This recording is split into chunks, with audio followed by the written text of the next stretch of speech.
Hello students, आज के video में हम लोग 10th क्लास बिहार बोर्ड का चैप्टर 5 यानी कि समांतर श्रेणी का ऑब्जेक्टिव देखेंगे। तो ये वीडियो काफ़ी इंटरेस्टिंग होने और आप लोग वीडियो के शुरू से अंत तक बने रहिएगा। इसमें अच्छे अच्छे ऑब्जेक्टिव बताएंगे और आपको कोई अलग किताब पढ़ने की कोई ज़रूरत नहीं पड़ेगी और सभी प्रकार के इसमें ऑब्जेक्टिव बता दिए जाएंगे। इस चैप्टर को शुरू करने से पहले इसमें आने वाले जितने भी सूत्र हैं उसको देखते हैं। तो ये हमारा चैप्टर है समांतर श्रेणी यानी कि अर्थमेटिक प्रोग्रेशन, और इसका ऑब्जेक्टिव सभी प्रकार के देखेंगे कि कैसे कैसे परीक्षा में ऑब्जेक्टिव आते हैं। तो पहले नंबर उससे कि सूत्र देख लेते हैं और समझते हैं कि एपी किसे कहते हैं, यानी कि समांतर श्रेणी। एपी क्या है? Arithmetic progression. तो इसका परिभाषा हो जाएगा, यदि किसी सूची के प्रत्येक अगले पद में से उसके पिछले पद को घटाने पर यदि मान बराबर आ जाता है तो उसे एपी में कहते हैं। अगर कोई सूची दे दिया गया है, उसके अगला पद में से उसके पिछले पद को घटाएंगे और घटाने पर सबका मान बराबर आ जाता है तो उसे कहेंगे कि वह एपी में है। यदि किसी सूची के प्रत्येक अगले पद में से पिछले पद को घटाया जाए तो यदि उसका मान बराबर आता है तो वह सूची एपी में कहलाता है। जैसे यहाँ पर हम लोग एग्जाम्पल से समझते हैं। जैसे दे दिया है 2, 4, 6, 8, इसी प्रकार से दिया हुआ है। पूछ दिया गया कि यह एपी में है कि नहीं है, तो परिभाषा क्या बोले हैं कि किसी सूची के अगले पद में से, ये अगला पद हो गया, इसका पिछला पद ये, इस अगला पद हो गया तो उसका पिछला पद ये हो गया। अगर ये अगला पद हो गया तो इसका पिछला पद ये है। अगर किसी सूची के अगले पद में से पिछले पद को घटाया जाता है और उसका मान बराबर आता है तो उसे कहते हैं कि वो एपी में है। तो इसमें से इसको घटा लेंगे, उसी तरह से इसमें से इसको घटाएंगे। A3 - A2, 6 - 4 = 2, और ये A4 - A3, तो ये हो जाएगा 8 - 6 = 2। सब जब बराबर आ जाएगा तो इसको कहेंगे कि यह एपी में, ये जो सूची है वो एपी में है। ये जो A1, A2, A3, A4 लिखे हैं, आखिर ये क्या है? तो ये यहाँ पर रहता है A1, A2, A3, A4, A5, A6, A7, इसी प्रकार से आगे चलता चला जाएगा। तो कोई भी सूची दे दिया गया है, उसके अगिलका पद में से उसके पिछले वाले पद को घटाएंगे, सब में घटाना है। घटाने के बाद सबका मान अगर बराबर आ जाता है तो जानेंगे कि वह एपी में है। जैसे कि ये दूसरा में से इसको घटा लें, तीसरा में से इसको घटाएं, चौथा में से इसको घटाएं, सबको घटाने पर आ गया है 2। जब बराबर आ जाएगा तो ये एपी में है। और जो ये मान आता है इसको कहा जाता है सार्वंतर। तो सार्वंतर की भी परिभाषा बताएंगे।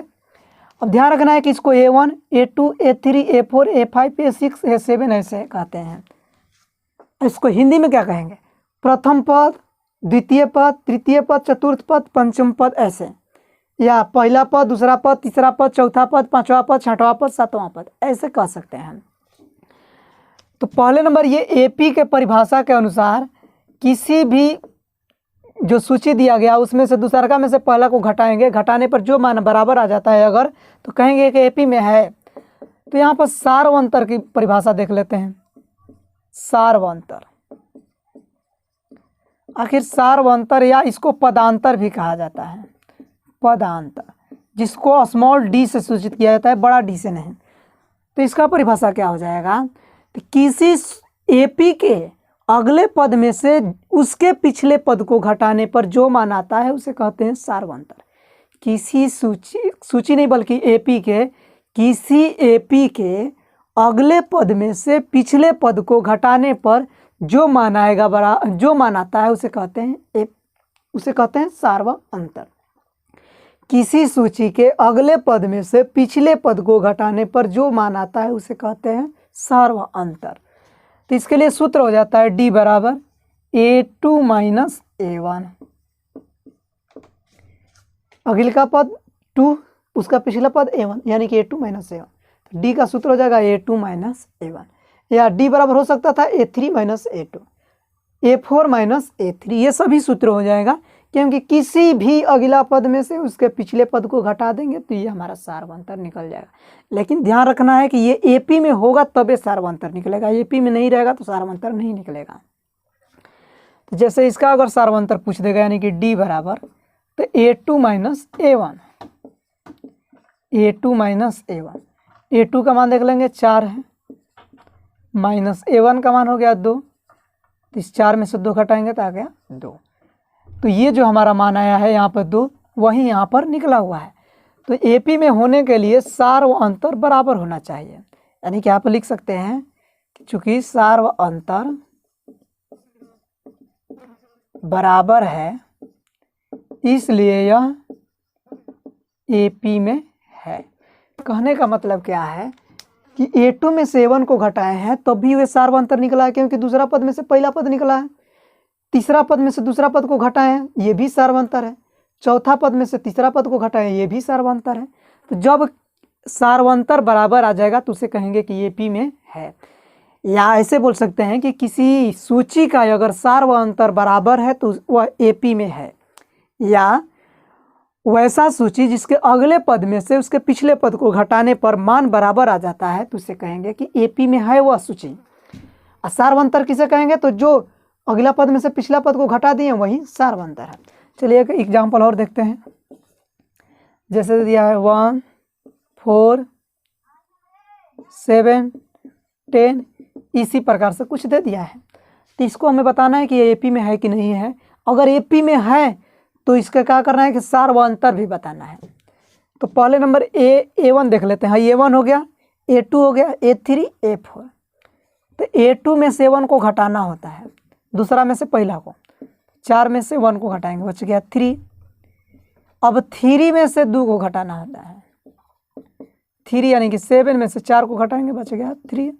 4 में से घटाएंगे A4 माइनस A3, तो 4 की जगह हो गया 10 माइनस 7, घटाएंगे बच गया 3। तो सब का आ गया बराबर। ये सब क्या निकला है, तो एक प्रकार का सार व अंतर निकला है, क्योंकि दूसरा पद में से पहला पद, तीसरा पद में से दूसरा, चौथा पद में से तीसरा घटाए हैं। तो लिखेंगे क्या, चूंकि सार व अंतर बराबर है इसलिए यह AP में है। सार व अंतर बराबर है क्योंकि 3, 3, 3 सब आ गया, तो इसका मतलब यह AP में है। तो पूछ दिया कि आखिर D का मान तब क्या होगा, तो D का मान इसमें से किसी एक को लिख लेंगे, क्योंकि D बराबर होता है A2 माइनस A1, A2 की जगह यह 4 है माइनस 1 बराबर 3। यहाँ पर लिखे हैं D का सूत्र A2 माइनस A1। D का सूत्र और भी हो सकता है A3 minus A2, A4 minus A3, A5 minus A4, ऐसे बहुत सारा सूत्र हो सकता है, लेकिन हम लोग A2 माइनस A1 का ही यूज करेंगे। तो AP होने के लिए अगले का पद में से पिछले के पद को घटाना है, सब में घटा कर देखना है। अगर बराबर आ जाता है लास्ट में सब, तो उसे कहेंगे कि AP में है। जो लास्ट में मान आता है उसको कहा जाता है सार व अंतर। तो D बराबर इसमें एक सूत्र पढ़ लिया हम लोग A2 माइनस A1। और कुछ सूत्र देखते हैं। जैसे अभी पढ़े हैं कि प्रथम पद या पहला पद, पहला पद को क्या से सूचित किया जाता है, A1 से, दूसरा पद A2 से, तीसरा पद A3, चौथा पद A4। तो ये तो सूचित के कर दिया गया, लेकिन इसका सूत्र क्या होगा, तो प्रथम पद A हो जाता है, इसके लिए यहाँ पर हो जाएगा A plus D, A plus 2D, A plus 3D। एक और सूत्र होता है लेकिन इसका प्रयोग ज़्यादातर नहीं किया जाता है। इसका सूत्र हो जाएगा A1 plus D, A2 plus D, A3 plus D, ऐसे ही कुछ आगे बढ़ते हुए चला जाएगा। तो अब यहाँ पर देख लेते हैं कि आखिर आगे मान क्या आएगा। इसको याद करने के लिए तरीका क्या है। पहला पद पूछा जाएगा तो A1 कहिए या चाहे A कहिए, दोनों सेम है। दूसरा जब पद कहेगा तो A को कम कर देना है, D में एक कम होना चाहिए, A प्लस D। तीसरा कहेंगे तो A प्लस 2D। चौथा कहेंगे तो A प्लस 3D। से क्या पता चलता है कि A सब में है, जवन पद कहा जा रहा है उससे एक कम D कर देना है, मतलब D में उससे कम एक गुणा करना है। जैसे पांचवा पद कहेगा तो A प्लस 4D, छठवां पद कहेगा तो A प्लस 5D। उसी तरह से अगर पूछ दिया 10वां पद यानी कि A10, तो हो जाएगा A प्लस 9D, क्योंकि 10 पूछा है तो यहाँ पे एक कम कर देना है, A रखना है। अगर 25वां पद पूछता है तो A प्लस 24D। एक कम होना चाहिए डी में, जितना पूछेगा ए सब में होना चाहिए। सेम उसी प्रकार से इसमें है, इसमें डी सब में रहेगा और केवल A1 A2 A3 बढ़ता जाएगा। जैसे अगर पूछेगा, जैसे चौथा पद पूछा है तो A3 + D है, वैसे ही अगर पांचवा पद पूछता तो A4 + D। जैसे ये वाला ये 10वां पद पूछा है A9 + D। 25वां पद पूछा है A24 + D। यानी कि जौन पद पूछेगा उसमें A24 + AD को जोड़ लेंगे तो ये 25वां पद निकल जाएगा। इसका प्रयोग कुछ खास नहीं होता है, ज़्यादातर इसी का प्रयोग किया जाता है। तो ये हमारा कुछ सूत्र हो गया, और आगे इस चैप्टर में सूत्र देख लेते हैं। यही सब ऑब्जेक्टिव में आता है। पूछ देगा कि 30वां पद क्या होगा, तो 30वां पद A + 29D। A + 29D जहाँ रहेगा वहाँ पर टिक कर लेंगे। सूत्र आता है किसी AP का Nवां पद, यानी कि AN बराबर A + N - 1 × D। AN बराबर A + N - 1 × D। AN को TN भी लिखा जाता है, तो TN भी लिखेंगे तो कोई दिक्कत नहीं, AN लिखिए या TN लिखिए, दोनों मतलब एक ही है। इसको L भी लिखा जाता है। L कब लिखा जाता है, जब अंतिम पद अगर L हो, जो इसका AN है उसका मान अगर L के बराबर आ जाए, यानी कि अंतिम पद अगर L हो तो अंतिम पद L हो तो L बराबर सूत्र हो जाता सेम वही A + N - 1 × D। यानी कि AN, TN और L किसी को भी लिख सकते हैं, क्योंकि ये साधारणतः तीनों एक ही चीज़ है। ये अंतिम पद लास्ट में, जैसे कि मान लीजिए 2 4 6 ऐसे डॉट आ गया 10, तो इस 10 को AN भी लिख सकते हैं, TN भी लिख सकते हैं, L भी लिख सकते हैं। L क्यों लिखा जाता है, L कहने का मतलब लास्ट टर्म है, अंतिम पद है। तो ये अंतिम पद यानी कि L अगर मान लेंगे तो इसको L भी लिख सकते हैं, या TN या AN, तीनों में से किसी को भी लिख सकते हैं। तीनों के लिए सेम सूत्र है, TN AN L, एक ही सूत्र है। फिर एक सूत्र होता है और AN का एक सूत्र और होता है, AN बराबर SN - SN - 1। AN बराबर SN - SN - 1। SN क्या है आगे सूत्र में पता चलेगा, और SN - क्या है ये भी आगे सूत्र में पता चल जाएगा। फिर एक सूत्र और है, अंतिम पद से Nवां पद बराबर L - N - 1 × D। जितना सूत्र लिखवा रहे हैं सबको नोट्स बना लेना है, क्योंकि यही सब ऑब्जेक्टिव के रूप में परीक्षा में आता है। तो अंतिम पद से Nवां पद बराबर L - N - 1 × D। फिर यहाँ पर हम लोग SN का सूत्र देख लेते हैं अब, यानी कि N पदों का योग, N पदों का योग, N पदों का योग। तो यहाँ पर हम लोग इसको सूचित करेंगे SN से, योग को सूचित करना है SN से। इसके लिए सूत्र रहता है SN बराबर N/2 2A + N - 1 × D।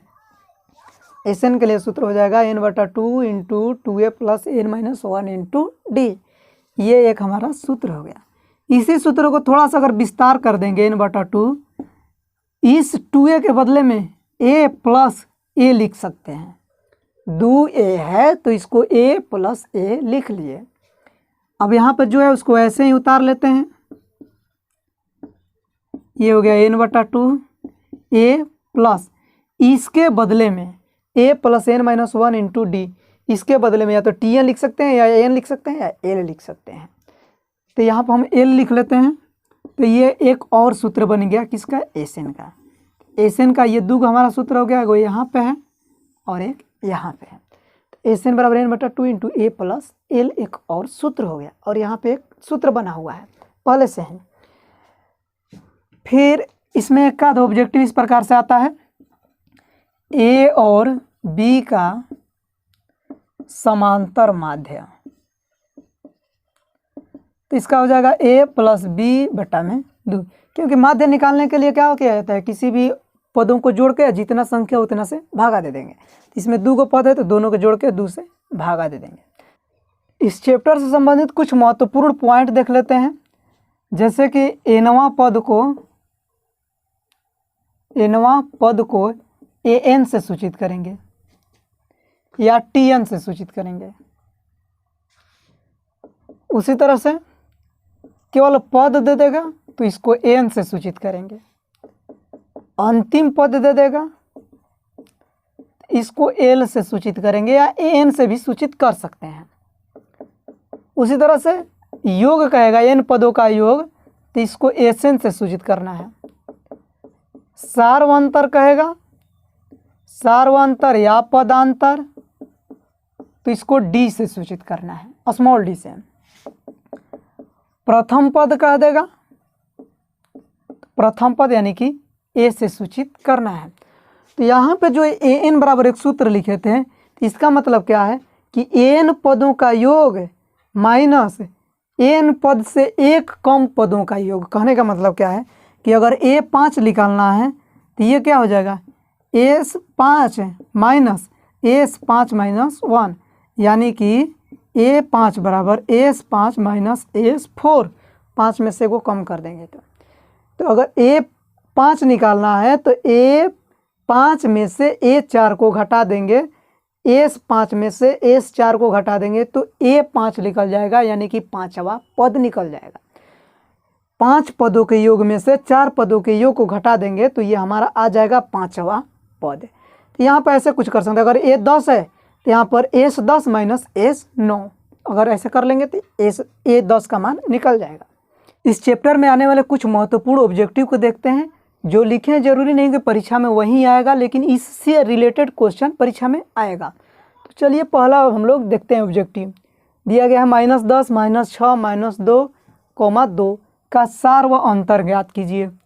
सार्व अंतर ज्ञात करने के लिए कहा है सार्व अंतर यानी कि d बराबर सूत्र होता है a2 माइनस a1, मतलब कि दूसरा पद में से पहला पद को घटा दीजिए। दूसरा पद -6 है, सूत्र में एक माइनस होता है, अब फिर a1 के जगह पर एक और माइनस है, यानी कि माइनस में 10 है। a2 का मान हो गया -6 माइनस a1 का मान हो गया -10। इसको हल कर लेंगे, -6 माइनस माइनस प्लस हो जाएगा 10, बचेगा कितना, एक माइनस में एक प्लस में तो घट जाएगा तो बचेगा 4, यानी कि ऑप्शन नंबर ए। इसका जब हम सार्व अंतर निकालेंगे तो आ जाएगा 4। उसी तरह से दिया गया है दूसरा प्रश्न। प्रश्न नंबर दूसरा देखेंगे तो दिया गया है समांतर श्रेणी 10 7 4 का 30वां पद क्या होगा। 30वां पद यानी कि a30 क्या होगा, तो पहले सजा लेते हैं। a बराबर 10 दिया है, d का मान दूसरे में से पहले को घटाएंगे, यानी कि 7 माइनस 10 बच जाएगा -3। d कैसे निकला है तो दूसरे में से पहला को घटाकर। फिर उसी तरह से कहा है कि 30वां पद ज्ञात कीजिए, यानी कि a30 बराबर वाट। 30वां पद पूछा है कि a30 क्या होगा, 30वां पद क्या होगा। तो चूंकि a30 का सूत्र पीछे बता चुके हैं कि कैसे लिखना है। a30 बराबर a प्लस 29d। 30वां पद है तो इसके लिए सूत्र हो जाएगा a प्लस 29d। a का मान यहाँ पर हो गया 10 प्लस 29 और ये d का मान आ गया -3। 10 प्लस माइनस माइनस गुणा कर लेंगे तो ये हो जाएगा 29 27 3 दूना 6 2 8, यानी कि एक प्लस में एक माइनस में तो घटा लेंगे तो बचेगा -77। तो इसके लिए ऑप्शन नंबर हो जाएगा बी। ये हो गया ऑप्शन बी। अगर इस चैप्टर को डिटेलिंग से समझना चाहते हो तो चैनल वीडियो जहाँ पे है, यानी कि चैनल के पेज पे जाना है, वहाँ पे देख लेना है। सभी वीडियोज़ को एकदम डिटेल से बनाया गया है, पूरे चैप्टर को सॉल्व किया गया है। तो यहाँ पर हम लोग प्रश्न नंबर 2 को भी देख लिए। प्रश्न नंबर 3 देखते हैं। कहा है कि निम्न में से कौन एपी में है। एपी के लिए क्या होना चाहिए, सार्व अंतर बराबर होना चाहिए, यानी कि अगला पद में से पिछले वाले को घटाने पर मान बराबर आना चाहिए। इसे 4 में से 2 को घटाएंगे तो 2 आएगा, 8 में से 2 को घटाएंगे 8 में से 4 को घटाएंगे तो 4 आ गया। इसमें से इसको घटाए तो 2 आया, इसमें से इसको घटा दिए तो क्या आ गया 4 आ गया। तो दोनों बराबर है भी नहीं किया है, तो ये आगे देखना जरूरी नहीं है क्योंकि ये एपी में नहीं है। एपी में ये नहीं है, क्योंकि इसका मान जो आ रहा है सार्वंतर बराबर नहीं आ रहा है। शुरू में 2 आ गया, फिर 4 आ गया। उसी तरह से इसमें से चलेंगे, 3 में से 1 को घटाएंगे तो बचेगा 2, लेकिन 9 में से 3 को घटाएंगे तो बच गया 6। तो जब भाई 2 को बराबर है भी नहीं किया है तो ये भी एपी में नहीं है। इधर बराबर आ भी जाएगा तो कोई फर्क पड़ने वाला नहीं है, क्योंकि सब बराबर आना चाहिए। जैसे इसमें से घटाएंगे तो कितना बचेगा 2, इसमें से घटाएंगे तो कितना बचेगा 6। तो ये आगे निकालना जरूरी नहीं है, जब ये बराबर ही नहीं है तो निकाल भी सकते हैं, 18 बचेगा। तो ये बराबर नहीं आ रहा है, इसीलिए ये एपी में नहीं है, तो इसको भी छोड़ देंगे। इसको समझेंगे कि आखिर ये बराबर आ रहा है कि नहीं। दूसरे में से पहले को घटाएंगे, यानी कि ए स्क्वायर में से ए को घटाएंगे तो ये घट नहीं पाएगा, क्योंकि ये पावर 2 वाला हो गया, ये पावर 1 वाला हो गया। लेकिन कॉमन ले सकते हैं, तो कॉमन लेंगे तो यहाँ पे ए बच गया, एक कॉमन ले लिए 1 बच गया। उसी तरह से इसमें से इसको घटाएंगे, यानी कि ए क्यू माइनस ए स्क्वायर, इसमें भी घट नहीं पाएगा, तो लेकिन ए स्क्वायर कॉमन है तो ए स्क्वायर कॉमन ले लेंगे, तो ये 3 गो है तो एगो बच गया -1। देखेंगे कि दोनों का हाई जो मान आ रहा है बराबर नहीं आ रहा है, क्योंकि पावर 1 है, आई पावर आ गया 2। तो ये हाई A4 में से 3 घटाना कोई ज़रूरी नहीं है, जब शुरू वाला 2 बराबर नहीं आया तो लिख देंगे कि सार्वंतर बराबर नहीं है, इसलिए ये भी एपी में नहीं है। ये भी एपी में नहीं हुआ, ये भी नहीं हुआ और ये भी नहीं हुआ। तो इसको देखेंगे तो दूसरा में से पहला घटाना है, यानी कि -1 में से 1 को घटा लिए तो बच गया -2, क्योंकि दोनों जुड़ जाएगा। उसी तरह से -3 में से इस -1 को घटाना है, तो घटाने के लिए एक माइनस देंगे, -3 घटाने के लिए माइनस, और सवाल में भी एक माइनस है, तो ये हो जाएगा -3 माइनस माइनस +1, तो घट जाएगा तो बचेगा -2। जब बराबर आ रहा है तो आगे भी निकालेंगे, यानी कि इस 5 में से -3 को घटाएंगे, -5 माइनस और एक माइनस प्रश्न में भी दिया गया है, तो माइनस माइनस प्लस कर देते हैं, 3 घटाएंगे तो आ गया -2। देखेंगे ये सबका मान बराबर आ गया, -2 -2 -2, इसका मतलब कि सार्वंतर बराबर हो गया। तो जब सार्वंतर बराबर तो यही हमारा आंसर हो गया।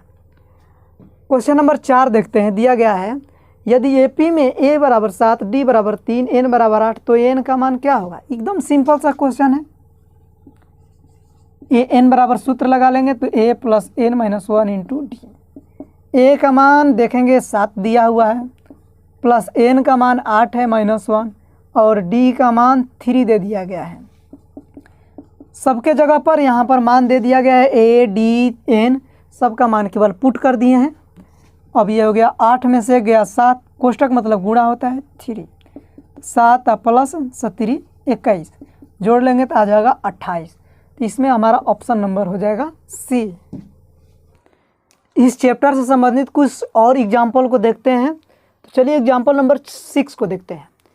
दिया गया है यदि एपी का सामान्य रूप 2n + 1 है तो सार्वंतर ज्ञात कीजिए।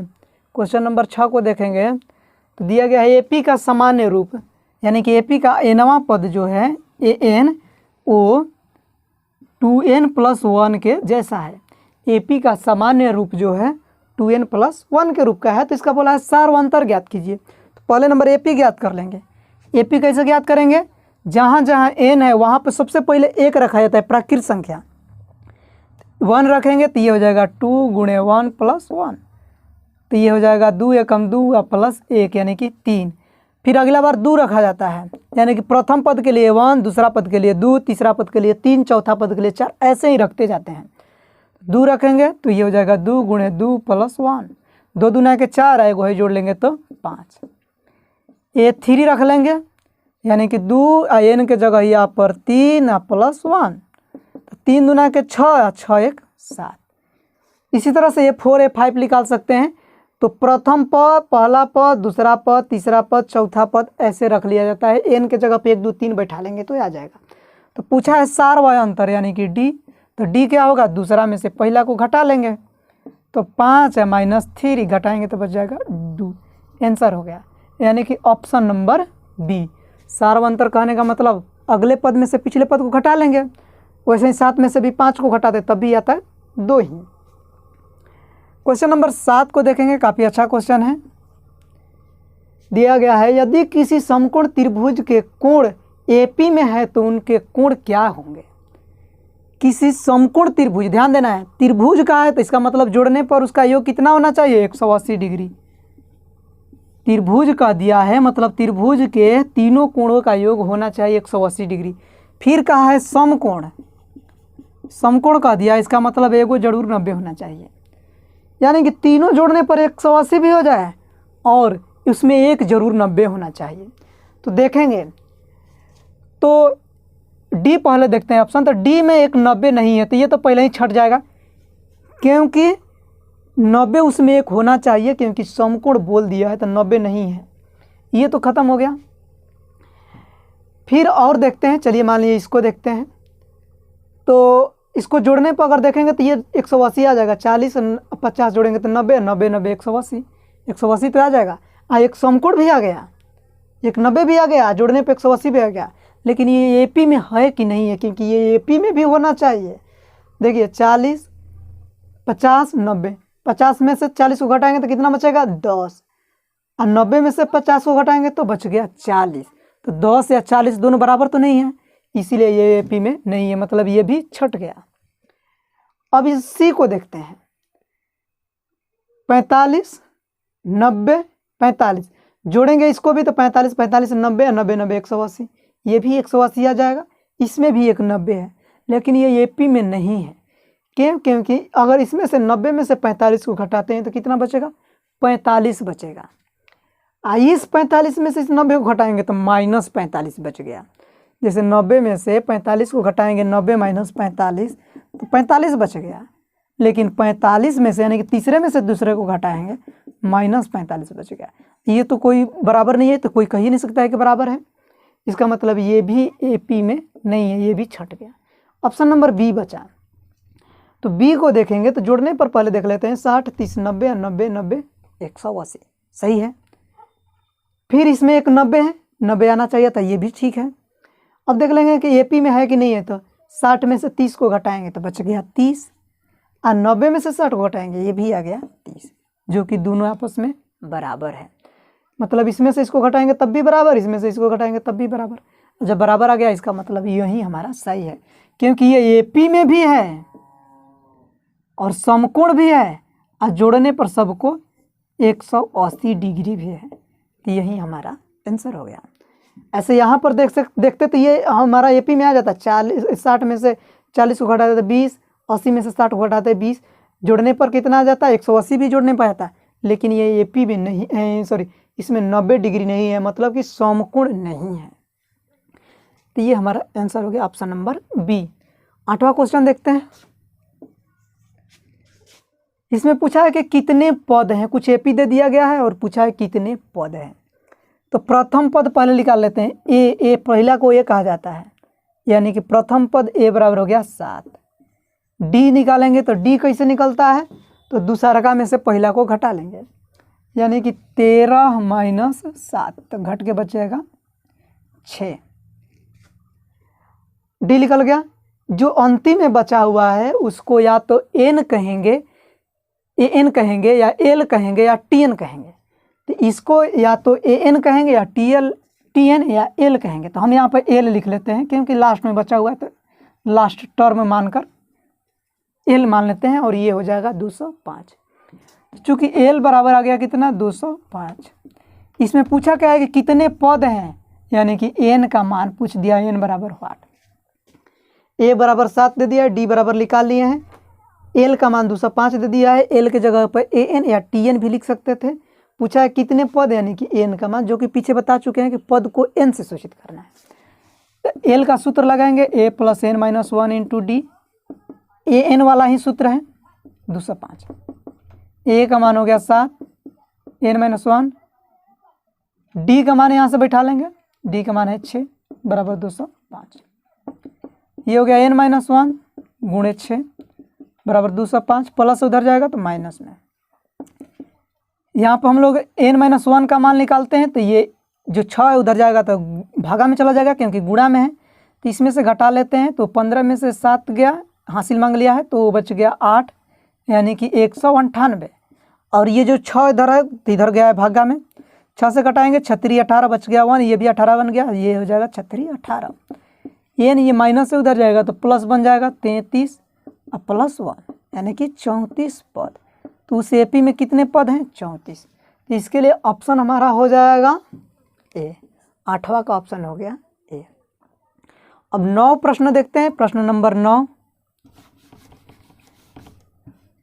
तो क्वेश्चन नंबर 9 देखेंगे, यहाँ पे देखते हैं 9। तो बोला है 9 तथा 15 का समांतर माध्य। तो समांतर माध्य के लिए पीछे सूत्र लिखवा चुके हैं कि दोनों के जोड़ के बटा में 2 कर देना है, 2 को पद दिया गया है। तो इसको जोड़ लेंगे तो ये हो जाएगा हमारा 9 और 5 14, यानी कि 24 बटा में 2, कटा लेंगे तो आ जाएगा 12। तो ये हमारा हो गया ऑप्शन नंबर ए। समांतर माध्य के लिए दोनों को जोड़ के बटा में 2 कर देना है, कटाने के बाद में जो आएगा वही हमारा आंसर हो जाएगा। प्रश्न नंबर 10 देखते हैं, जो कि एक अच्छा आंसर प्रश्न है। इस प्रकार से दे दिया x + 2, 3x और 4x + 1 समांतर श्रेणी में है। तो जब समांतर श्रेणी में है तो सार व अंतर इसका क्या होगा, बराबर होगा, क्योंकि पीछे बता चुके हैं कि जब सार व अंतर बराबर हो जाएगा मतलब समांतर श्रेणी में है। तब क्या करेंगे कि इसमें से इसको घटाएंगे। अगर इसको मान लेते हैं a1, इसको a2 और इसको मान लेते हैं a3, तो क्या करेंगे a2 में से a1 को घटाएंगे। a2 के जगह पर कितना है 3x। मतलब कहने का मतलब क्या है कि a2 - a1 बराबर होगा a3 - a2 के। a2 - a1 दूसरा में से पहला के घटाई जितवन और तीसरा में से दूसरा घटाई जितवन, दोनों का ही बराबर है, क्योंकि AP में है, पहले ही कह दिया है। तो a2 के जगह पर देख लेंगे क्या दिया गया है। a2 के जगह पर यहाँ पर दिया गया है 3x माइनस a1 के जगह पर कितना है x + 1, x + 1 नहीं बल्कि 2 है। तो इसको कोष्ठ में रखें, क्योंकि माइनस के बाद में कोई भी संख्या 1 से ज़्यादा जाती है तो उसको कोष्ठक में रखना जरूरी होता है, नहीं तो गलत हो जाएगा। तो a1 का मान यहाँ पर x + 2 है, तो यहाँ पर इसको कोष्ठक में रखें, क्योंकि इसके पहले माइनस आया हुआ है। a3 देख लेंगे तो a3 का मान आ गया है 4x + 1 माइनस a2 का मान कितना आया है 3x। इसको भी कोष्ठ में रख लेते हैं, लेकिन एक मान है तो कोष्ठक रखेंगे नहीं रखेंगे कोई फर्क पड़ने वाला नहीं है। लेकिन अगर यहीं 2 गो मान रहता, 2 गो पद रहता तो इसमें कोष्ठक रखना जरूरी हो जाता। ये हो जाएगा 3x, माइनस से गुणा कर लेंगे, -x माइनस प्लस माइनस हो जाएगा। ये हो जाएगा 4x + 1, इस माइनस से गुणा कर लेंगे -3x। हाई प्लस में माइनस में घट जाएगा तो बचेगा -2x -2, 4x 3x, 4x में से 3x घट गया, बच गया x + 1। ये हो गया 2x, इसको इधर खींच के लाएंगे, -x बन गया, बराबर उधर 1 है, इधर माइनस है, उधर गया तो प्लस में। तो 2 x में से 1 x घट जाएगा तो बचेगा x, यानी कि 1x। अब जोड़ लेंगे 2 1 3, तो हमारा x का मान हो जाएगा 3, यानी कि ऑप्शन नंबर बी। काफ़ी महत्वपूर्ण क्वेश्चन था। ऐसे प्रश्न में आता है तो क्या करना है कि सार व अंतर को बराबर कर लेना है, यानी कि दूसरे पद में से पिछले पद को घटाकर और तीसरे पद में से दूसरे पद को घटाकर बराबर कर लेंगे तो x का मान निकल जाएगा। चलिए इस चैप्टर से संबंधित एक आध एग्जाम्पल और देख लेते हैं। जैसे ये प्रश्न नंबर 11 को देखते हैं। दिया गया है कि k का मान ज्ञात कीजिए ताकि ax 2x + k 3x + c 6 AP में हो। तो यहाँ पर हम लोग k का मान ज्ञात करेंगे, तो जस्ट पीछे वाले प्रश्न के जैसा ही है। क्या करेंगे, इसमें से इसको घटा लेंगे, 2x + k -x बराबर, अब इसमें से इसको घटा लेंगे 3x + c -2x + k। कहने का क्या मतलब है कि a2 - a1 बराबर a3 - a2, क्योंकि पीछे बताए हैं कि इस सूत्र का प्रयोग कर लेना है, a2 - a1 बराबर a3 - a2। कहने का मतलब है कि सार व अंतर को बराबर कर लेना है। दूसरे पद में से पहला पद को घटा लेंगे, तीसरे पद में से दूसरा पद को घटा लेंगे, फिर बराबर कर लेंगे। तो सबका मान बैठा लें, a2 का मान a1 का मान इसी तरह से यहाँ पर बैठा लिए हैं। तो यहाँ पर हम लोग देखेंगे कि 2x + k हो गया, इसके पहले कुछ चिन्ह माइनस नहीं है तो सेम रह जाएगा, ये हो जाएगा -x बराबर ये 3x + 6 हो जाएगा, माइनस से गुणा कर लेंगे तो -2x और -k। अब देखते हैं यहाँ पे, तो ये तो घट जाएगा, 2x में से x घट गया, बच गया कितना, x केवल बच जाएगा प्लस k। 2 x में से 1 x घट गया, बच गया x, k बच गया यहाँ पे। उसी तरह से 3x में से 2 x घट गया, बच गया x। 3 गो एक्स में से 2 गो एक्स घट गया तो बच गया एक्स, केवल एक एक्स यानी कि एक्स, प्लस 6 है माइनस के, इधर भी एक्स इधर भी एक्स, दोनों दिन एक्स है, बराबर किस पर उस पर, दोनों का चिन्ह भी सेम है तो इसको कटा लेंगे, या इधर प्लस में इधर लाएंगे तो माइनस हो जाएगा तो कट जाएगा। अब इधर हो गया के, माइनस में के उधर है तो इधर आएगा तो प्लस में के बन जाएगा, इधर हो गया 6, एक के बच गया, बन गया 2 के, यानी कि जोड़ लेंगे तो 2 के बराबर 6, 2 तिहाई 6, यानी कि के का मान आ गया हमारा 3। तो ये ऑप्शन नंबर हो जाएगा ए। अब क्वेश्चन नंबर 12 देखते हैं। यदि ए बी तथा सी ए पी में है तो सत्य क्या होगा। तो जब ए पी में है इसका मतलब कि दूसरका में से पहले को घटाएंगे और तीसरा में से दूसरे को घटाएंगे, वो क्या होगा, बराबर होगा। जैसे कि यहाँ पर हल किए थे, A2 माइनस A1 बराबर A3 माइनस A2, दूसरे में से पहले को घटाएंगे, तीसरे में से दूसरे को घटाएंगे, ये हमारा मान बराबर हो जाएगा। तो अब आगे हम लोग क्या करेंगे कि यहाँ पे हल कर लेते हैं। ये हो गया B, इधर माइनस है, इधर आएगा तो प्लस में B, उधर बच गया C, और माइनस में A है, उधर जाएगा तो प्लस में A। ध्यान से देखिए, B हो गया, ये वाला माइनस है इधर ला दिए हैं, इधर माइनस में A है, उधर ले गए हैं प्लस में। एक B और एक B जोड़ेंगे तो 2B बराबर हो जाएगा A प्लस C, पहले A लिख लेते हैं बाद में C। अब देख लेते हैं ऐसा ऑप्शन कहाँ पर है, तो ऑप्शन नंबर हमारा D हो जाएगा, यानी कि 2B बराबर A प्लस C, यही सत्य है। कभी कभी प्रश्न ऐसे कह देता है कि A B C A P में है तो B का मान क्या होगा। तो B का मान अगर निकालते हैं, ये तो हमारा आंसर हो गया। अगर B का मान पूछ दिया होता तो B का निकालते तो ये बट्टा में हो जाता है, A प्लस C बट्टा में 2। अगर B का मान पूछ देगा तब A और B C A P में है, B का मान पूछ दिया तो ऐसे निकाल लेंगे। क्वेश्चन नंबर 13 देख लेते हैं इसका। इसमें दिया गया है कि ये AP में है तो इसका अगला पद क्या होगा। तो अगला पद इसका क्या होगा, तो पहले नंबर 18 दिया गया है, तो 18 को ऐसे देख लेते हैं। पहले जो दिया गया 18, 32, 50, इसका अगला पद बताना है कि क्या होगा। तो ये 18 जो है इसका वर्गमूल पहले निकाल लेते हैं, इस तरह से कटा कर, 2 9 18, 3 3 9। अभी 2 में से एक वर्गमूल बाहर निकल जाता है, यानी कि 18 का वर्गमूल निकालेंगे तो 3√2, ये बन गया है 2 गुणे 2 3 गुणे 3।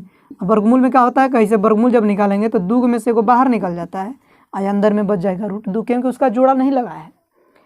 तो इसका हो गया 3√2। उसी तरह से 32 का निकालेंगे तो 4√2 आएगा। कटा कर देख लेना है, चलिए यहाँ पर बना भी दे रहे हैं। 16 8 4 2 1, यहाँ पर कितना आ गया, 2 5 को गया। जब 5 को 2 आ गया तो 2 को बाहर निकल जाएगा, क्योंकि जोड़ा में से को बाहर निकल जाएगा, अंदर में रह जाएगा 2 दूना के 4 1 5। उसी तरह से इसका वर्गमूल निकालेंगे तो ये आ जाएगा 5√2। अब क्या करना है कि अगला पद ज्ञात करना है। तो अगला पद के लिए यानी कि इसके आगे क्या होगा, 3 4 5 6, ऐसे भी लग रहा है कि 6वें होगा, लेकिन यहाँ पर हम लोग क्या करते हैं कि थोड़ा तरीका से हल कर लेते हैं। यानी कि A का मान हो गया 3 प्लस 3√2, D का मान निकालेंगे, दूसरे में से पहले को घटा लेंगे, 4√2 माइनस 3√2। 4 को √2 में से 3 को √2 गया तो घट गया तो बच जाएगा 1√2। तो 1 नहीं लिखा जाता है तो बच गया केवल √2। तो पहला दूसरा तीसरा चौथा पद निकालना है, यानी कि A4।